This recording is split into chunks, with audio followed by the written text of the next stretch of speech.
So many of you have made some comments about myself.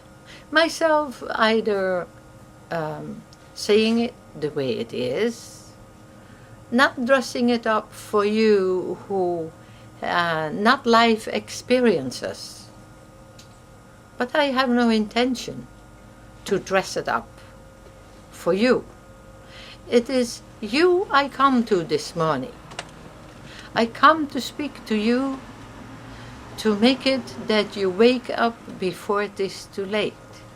Let me paint you a picture of that will be. A person who really experienced war and was in war and saw the devastations and felt the devastations of war will do everything he or she can to prevent it, unless you are gutless or heartless. It doesn't matter to me. I've heard some of the responses out there. You know, when you set up food storages in your churches that are humongous, that's a good idea if it is for those who are impoverished, hungry, and shocked. I think it is the best thing that could be done, because in the future there will be massive food shortages. For the simple reason it comes from the like to this Mr. Gore in the United States. Mr. Gore is a dreamer. Mr. Gore never starved. Mr. Gore never had it really tough in his life. You see, you are in the midst of elections, and your elections will, of course, affect the rest of the world. Don't kid yourself. So long there is one warmonger alive, and so long there is one new world order controller alive, we're in danger. You see, I have lived a long time amongst you, and have been here before, to the shock of so many of the precise recollections. Yes, and before I understood, and I understood again, and I traveled amongst your religions. Didn't I get to know all of you? Yes, I did. The sadness of all is, as a Zoroastrian, I can't see any of you out there truly standing up and practicing global harmony, global peace, taking care of the broken, the confused, the emotionally out of balance, for the simple reason many of those victims and their children of wars are amongst you.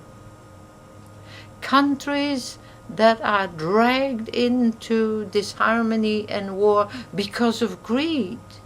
We must control them. We must own them, because we are the very ones who control the money markets. We must integrate all of you. To the dismay and the despair of losing your identities in arts and crafts, in education, in wisdom, because you are not all the same. Your problem is Enlil and Enki. There is your problem. Coming forth out of this mustard seed, look what is coming forth out of it. Haters, warlike, greedy, never have enough, uncompassionate being. You know, some people, whatever they told or whatever they did, I have shown it to you myself. Yes, I live in a tent, and you don't believe it. But the neighbors where I live They do believe it. Not that it stirs their heart. Because I think what has happened upon this planet, that people day by day drift away from that what is pure and good, and a run for have and must have more is becoming stronger every day. Some professor who came to visit, he said, "Don't you think, Your Holiness, that this is a strive for survival?"